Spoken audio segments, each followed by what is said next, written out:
President Trump's announcement that he was pausing some tariffs for 90 days came as U.S. Trade Representative Jamieson Greer tried to defend Trump's policies before the House Ways and Means Committee. And Nevada Democratic Congressman Stephen Horsford pressed Greer on what he learned of the change in policy. How long is the pause? How many days? How many weeks? I understand it's 90 days. I haven't spoken to the president since I've been So in the this trade hearing. representative hasn't spoken to the president of the United States about a global reordering of trade. Yes, I have. And I've just been in the hearing with you, sir. But yet he announced it on a tweet. WTF? Who's in charge? The president of the United States is in charge. And what do you know about those details? Well, as I mentioned, It looks like your boss just pulled the rug out from under you and paused the tariffs. This is amateur hour, and it needs to stop.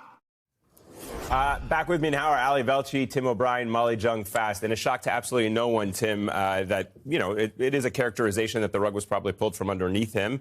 I suspect he did not know that the announcement was coming when it came, and certainly the fact that it came by tweet speaks for itself. But it's interesting to note that while that hearing was happening, this is what Commerce Secretary Howard Lutnick posted, that Scott Bessent and I sat with the president while he posted this reversal on tariffs. And it seems like Trump didn't include his own trade representative in the making of this decision. And it's not clear who he actually consulted with before he even put out White House policy and a major economic and trade development on Truth Social instead of sending it through normal channels and baking some sort of adult behavior into the messaging. You know, when Jamieson Greer said the President of the United States is in charge, it's clear that he is a one-man show, but he is not running the federal government in a mature, sophisticated, process-driven way that has nothing necessarily to do with ideology or partisan politics. There's just no big, important organization that you would run as if it was Cirque du Soleil.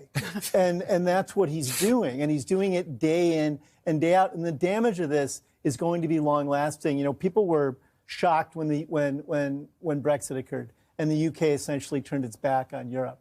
What the United States has done in the first 3 months of this year is of an order of magnitude beyond that. And there's going to be reputational, diplomatic, and economic damage that the American public's going to have to live with for a very long time. And let me go back to this point about the countries that have reached out to Donald Trump. Obviously, reporters today pressed the White House to say, hey, give us a list. NBC News is reporting in response to repeated queries. A White House spokesperson said it will not release the list of the 75 countries that it says have reached out about making trade deals.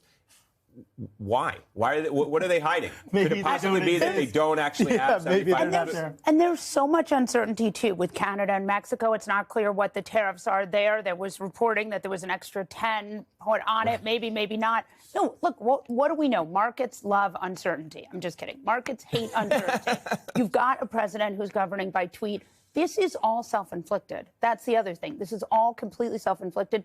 And you're seeing his poll numbers, the poll numbers from Liberation Day, he's back to where he usually is, 41%. Oh, we have this Quinnipiac poll that says 55% disapprove of Trump's handling of the economy. Right. Your point. But and at the end of the day, he's letting it be known that he's going to adjust water flow out of shower heads. Right. Because he's irked that he can't wash his beautiful locks. Right. But so after a day of messes like this, he's still not. He squandered so much goodwill. And the reality is he came in with pretty good numbers. For him, especially good numbers. Yeah. And it wasn't the disappearing the grad students. It wasn't the attacks on democracy. It really was this tariff fiasco that really turned a lot of his people against him. Ali, we are now entering a 90-day pause given the whiplash from President Trump just in the last weekend. What do you see happening 3 months from now?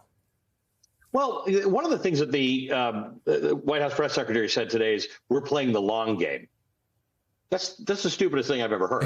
This is the opposite of the long game, right? The U.S.-Mexico trade agreement that Donald Trump made NAFTA into himself. That's a long game. That's a negotiation. The Iran nuclear deal took 10 years to negotiate. The U.S. got involved in the last 2 years of it. That's the long game. And then he ripped it up, and now he wants to deal with Iran, apparently. NATO is the long game. These trade deals are the long game. This is nonsensical. Every 8 hours changing your policies, number one. Number two, that poll you cited from Quinnipiac, it says people's major concerns about the economy are food and the cost of goods. Number one. Number two, housing and the cost of rent.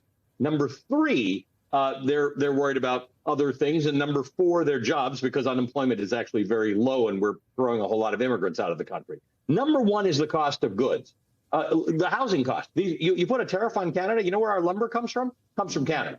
You're going to make the price of a house $10,000 more expensive. We know in this last election, the price of housing was too expensive. Now, here's another thing.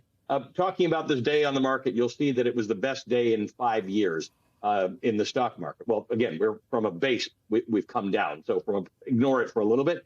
But you need 2.5 to 3 more days like this just to get back to last week before Donald Trump started his nonsense. So like this is real wealth, real value. Tim was talking about Brexit. Brexit was a disaster. Yeah. It was a disaster. There's nobody in the UK who says we're better off because you did this.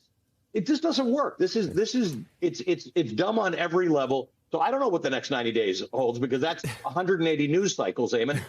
So I suspect we're going to get to talk about it a lot.